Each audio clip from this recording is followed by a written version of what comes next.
Prepare-se para explorar o inexplicável, o aterrorizante e o misterioso. Vamos mergulhar nos recantos mais sombrios da mente humana e nos fenômenos mais estranhos, que desafiam nossa compreensão do mundo. Neste vídeo, essa história fará você questionar aquilo que acredita conhecer, enquanto sente a presença do desconhecido em cada sombra, em cada sussurro. Sem mais delongas, iniciemos esta jornada rumo ao mundo do sobrenatural. Apague as luzes, porque você está prestes a adentrar no próximo vídeo de Relatos Noturnos. A história se passa em uma pequena cidade montanhosa, ao sul de uma província costeira, no Equador. É uma cidade muito antiga, que remonta à época da colonização espanhola, famosa por seus depósitos de ouro, que ainda são explorados até hoje. Por isso, também é um lugar que esconde muitos mistérios, lendas e relatos. À noite, suas antigas ruas e casas de estilo colonial, acompanhadas pela densa neblina, dão a sensação de que você está sendo observado. Hoje tenho 34 anos, mas preciso voltar no tempo, quando eu tinha apenas 9. Fui passar férias na casa da minha avó, localizada nos arredores da cidade. Era uma casa muito antiga, de estilo colonial, com grandes janelas e telhas no teto. Tinha uma pesada porta de madeira, seguida de um corredor longo e estreito, do qual se distribuíam os quartos, uma grande sala de estar e uma ampla sala de jantar, já que meus avós tiveram 12 filhos. Durante o dia, a casa era tranquila e serena, mas ao cair da noite, junto com a neblina que inundava os arredores, ela se tornava sinistra. Até hoje, posso dizer que causa temor entre os familiares e entre os moradores da região. Quero destacar que minha família é muito religiosa e minha avó, que descanse em paz, era ainda mais devota. Ela faleceu em 2021 devido à Covid-19. Era inevitável não ouvir suas orações todas as noites, o rosário até muito tarde. Certa noite, como todas as outras, parecia normal. Eu tinha acabado de jantar com minha avó e me preparava para dormir. Eram cerca de 10 horas, quando me acomodei no quarto que costumava ser da minha mãe. Assim como todas as noites, ouvi minha avó rezar, mal conseguindo entender suas palavras enquanto olhava para o teto, tentando adormecer. Então, a porta se abriu. Era meu tio Jorge, carinhosamente chamado de tio Coco. Meu tio nunca se casou nem teve filhos. Ele vivia com minha avó até que, infelizmente, faleceu há 17 anos, devido a um infarto. Lembro-me claramente que meu tio entrou, se acomodou no sofá da sala e ligou a televisão. Estava passando Showmatch, de Tinelli, um famoso programa argentino dos anos 90, conhecido por fazer brincadeiras com as pessoas.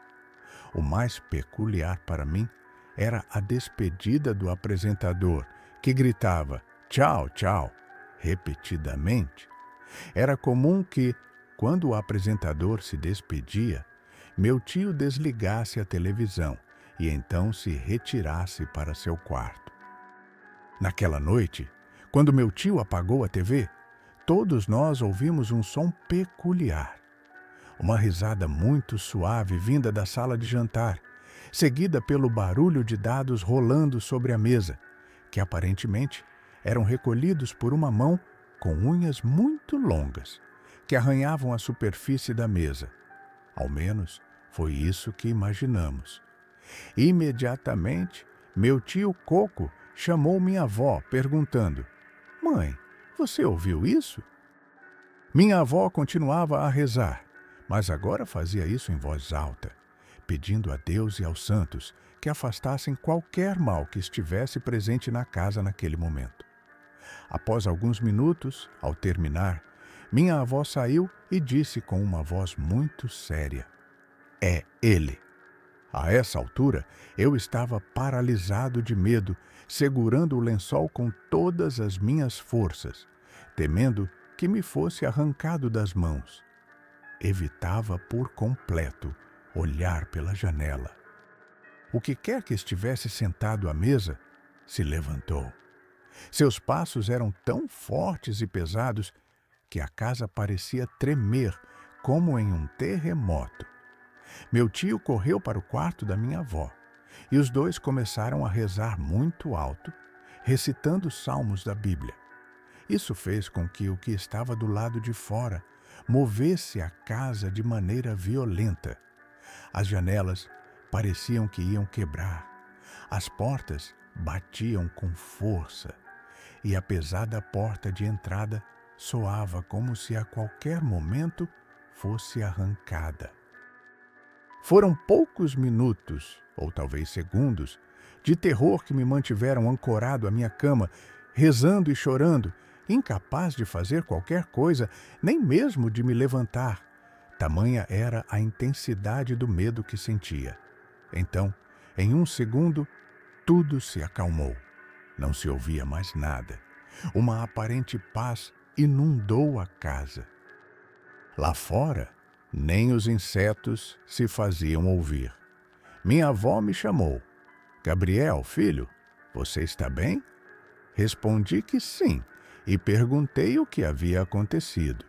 Ela apenas disse: "Reza, filho, reza com muita fé. Ele está rondando a casa." Minha avó não havia terminado de falar quando começamos a ouvir algo muito pesado sobre o telhado da casa. Dava a impressão de que o teto iria desabar e meu terror era total. Um medo que me paralisava, que não me deixava gritar nem tentar me salvar. Meu tio e minha avó rezavam o máximo que podiam. Ouvia-se como se alguém estivesse prestes a arrancar a porta para entrar. Também escutei a janela da cozinha se movendo, como se alguém quisesse arrombá-la. Mas não havia ninguém, e ao mesmo tempo os passos continuavam ecoando no telhado. Nada fazia sentido. Minha avó saiu do quarto com água benta e começou a aspergi-la por toda a casa. Isso fez com que o que estava no telhado começasse a chutar. Minha porta se abriu de repente e alguém me segurou pela mão. Quase tive um infarto. Era meu tio me ajudando. Saímos para a sala e, com a Bíblia em mãos, começamos a rezar juntos até que o que quer que estivesse no telhado finalmente parou. Depois, ouvimos algo muito estranho, como um bater de asas que cercava a casa. O barulho parou de repente na cozinha e então ouvimos uma risada, uma gargalhada que gelava o sangue. Olhávamos pela janela, mas não havia nada, não havia ninguém. Assim que a risada cessou, parecia que tudo voltava ao normal. Naquela noite, saímos da casa e fomos para a casa de uma tia, irmã da minha mãe, que obviamente não nos acreditou. Eu a entendo. É difícil acreditar até mesmo para mim. E eu estive lá. No dia seguinte, minha avó e eu fomos à igreja pedir que um sacerdote fosse à nossa casa para benzê-la. E assim foi. Não encontramos nada estranho, nada fora do lugar, nada que indicasse que algo havia acontecido. Meu tio subiu no telhado e não encontrou uma única telha quebrada. Tudo estava em perfeito estado, como se nada tivesse acontecido, como se tudo estivesse apenas em nossas cabeças e em nossos ouvidos. Desde então, meu tio começou a dormir mais cedo. Já não ficava acordado para assistir ao seu programa favorito. Eu voltei para minha casa, já que vivia em outra província, especificamente na capital do Equador. Contei à minha mãe o que aconteceu e fiquei surpreso ao ver que ela não considerou tudo como alguma loucura. Posteriormente, ela me contou que naquela casa, nos anos 70, quando ela e seus irmãos ainda eram crianças e adolescentes, alguns primos deles vieram de visita e brincaram de Ouija ali dentro. Meus avós os pegaram em plena sessão e todos foram punidos, mas nunca fecharam o jogo. Minha mãe acredita que energias foram soltas desde então e que, pouco a pouco, elas se tornaram cada vez mais presentes naquela casa. Assim como essa história, há muitas outras sobre aquele lugar. Histórias que aconteceram comigo, com meus primos e familiares, e que continuam a ocorrer até hoje. Lembrem-se que não importa quão absurda a história pareça, sempre há uma pequena centelha de verdade em cada rumor. Então, quando ouvirem uma história, não a desconsiderem. Talvez, apenas talvez, haja algo mais por trás das sombras. Se tiverem histórias semelhantes para contar, deixem-nas nos comentários. E não esqueçam que a escuridão às vezes guarda segredos que não estamos prontos para conhecer.